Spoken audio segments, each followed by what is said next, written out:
Mariæ Bebudelsesdag er den dag, hvor kirken fejrer, at Maria fik besked om, at hun skulle blive gravid og føde Jesus. Det var ærkeenglen Gabriel, der overbragte hende den overraskende nyhed.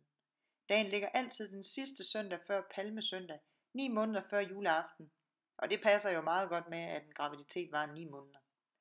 I Bibelen der står der blandt andet, at englen Gabriel blev sendt fra Gud til en by i Galilea, der hedder Nazareth, til en jomfru, der var forlovet med en mand, som hed Josef, og var et Davids hus.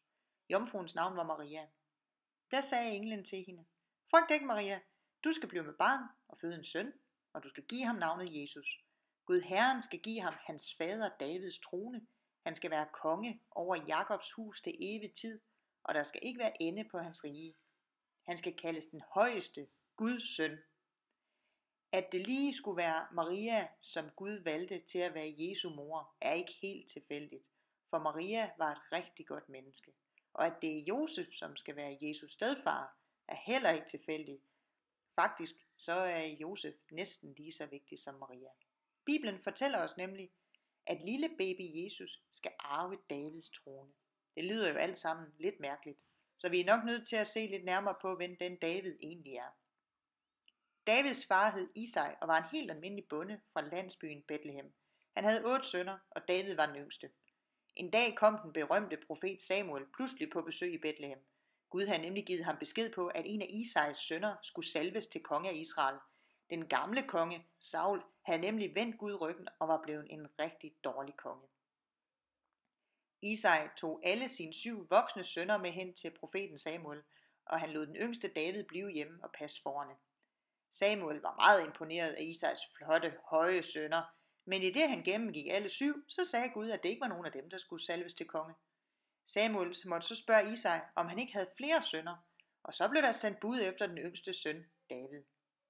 Da Samuel så David, så lod Gud ham vide, at det var ham, der skulle salves til konge, og så salvede Samuel David med olie.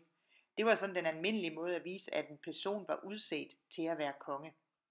Saul han vidste ikke noget om salvelsen af David, og han blev ved med at regere nogle år endnu.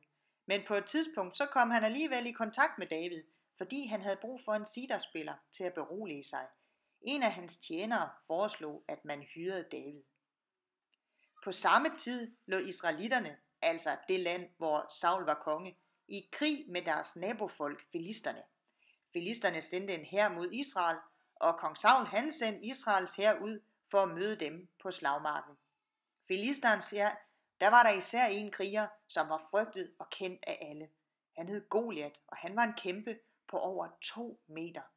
Han stillede sig hver dag frem foran israelitterne og udfordrede dem til at finde en mand, der kunne kæmpe mod ham i en tvekamp.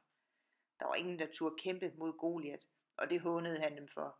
Men så en dag, der kom den unge David til herrens lejr for at bringe friske forsyninger, og han hørte, at den, der kunne slå Goliat i tvekamp, han ville få en stor belønning af kong Saul. Frihed, rigdom og Sauls egen datter. David han ville gerne kæmpe mod Goliat, men Saul han sagde nej. Han var jo kun en dreng. Alligevel så fik David overbevist Saul om, at når han også som hyrde kunne kæmpe mod løver og bjørne, ja, så kunne han vel også kæmpe mod Goliat. Saul han gav David sin egen rustning på, men han kunne slet ikke bevæge sig i den. Så i stedet for så tog David kun sin stav og sin stenslynge med til kampen. David stolede på, at Gud var med ham i kampen, og mod alle odds, så lykkedes det ham at ramme en sten lige i panden på Goliat, så han faldt død om. Efter Sauls død, så blev David konge og regerede i 40 år. Jøderne syntes, han var den bedste konge, de nogensinde har haft, og derfor så venter de også på, at der skal komme en ny konge, der er lige så god som David. Ja, faktisk, så er det vigtigt, at han er i familie med David, fordi han jo er udvalgt af Gud. Og nu kommer det interessante. Gæt, hvem der er i familie med David. Måske har I allerede gættet det. Det er jo selvfølgelig Josef, Marias mand og Jesus stedfar. Og fordi Josef adopterede Jesus og behandlede ham som sin egen søn, så er Jesus altså også i familie med David.